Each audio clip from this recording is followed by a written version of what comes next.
Let's think ahead to about a month or so from now, Thanksgiving week. The Wednesday before Turkey Day, the biggest travel day of the year.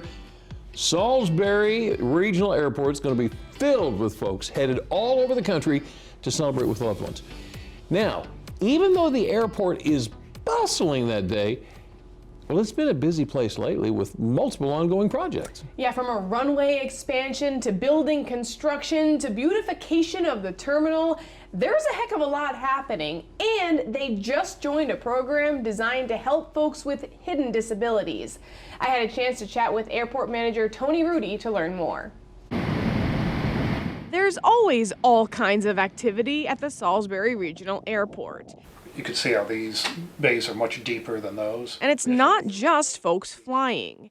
They're progressing in a number of necessary projects. Let's talk first about their runway expansion. We're just past the 60% design mark, so our engineers are working. There's a lot of coordination. There's a lot of design work that goes into the runway, a little bit different than a regular roadway you drive on.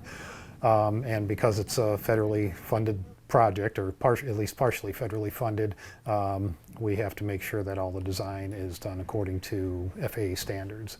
Airport manager Tony Rudy adds that part of the process is bringing certain elements of the airport up to standard, which they're also working on. He's hopeful to break ground next year.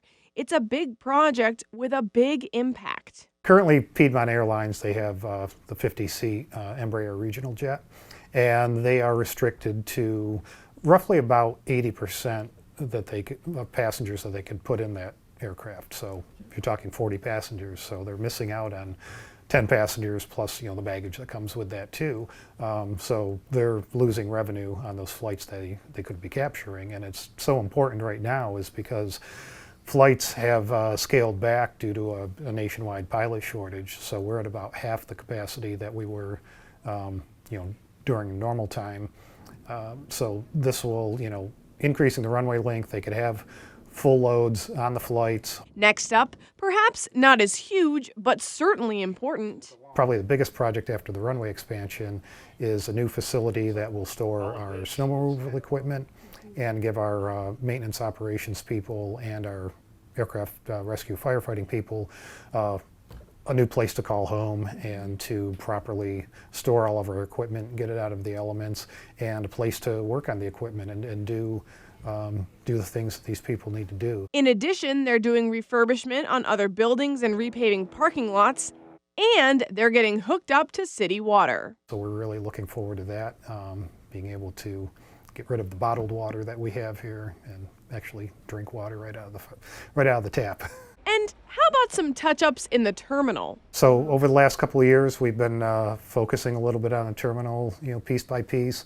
Last year, we painted our passenger lounge and got new carpeting in there. It was long overdue.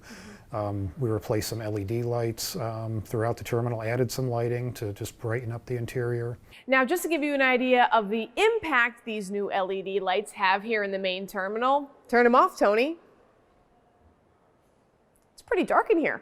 And this year we're planning on doing some painting on the exterior of the building just to freshen it up, and also going back into the passenger lounge and brighten that up, cover up our dark brown block walls with some nice wall panels. These bright blooms represent a program they just joined called the Hidden Disabilities Sunflower Program. And what we're doing is we're handing out downstairs by the ticket counter these lanyards that have sunflowers on them. And what the sunflower symbolizes is that someone has a hidden disability. So we don't jump right up and and go to this person to see if they need assistance. It's just an awareness program, and we realize they could have some underlying issue, whether it's say COPD or maybe a sleeping disorder or Crohn's disease, something we just wouldn't recognize. Maybe they can't walk long distances, or they'll be out of breath, so maybe they need a little extra time, or maybe they will ask for assistance when they need it. And so from pilots to passengers, these airport projects are some that everyone can be pumped about. And Tony adds that there's still a good demand for travel, and that was the case all summer long. Amazing place. Great spot there. Good spot.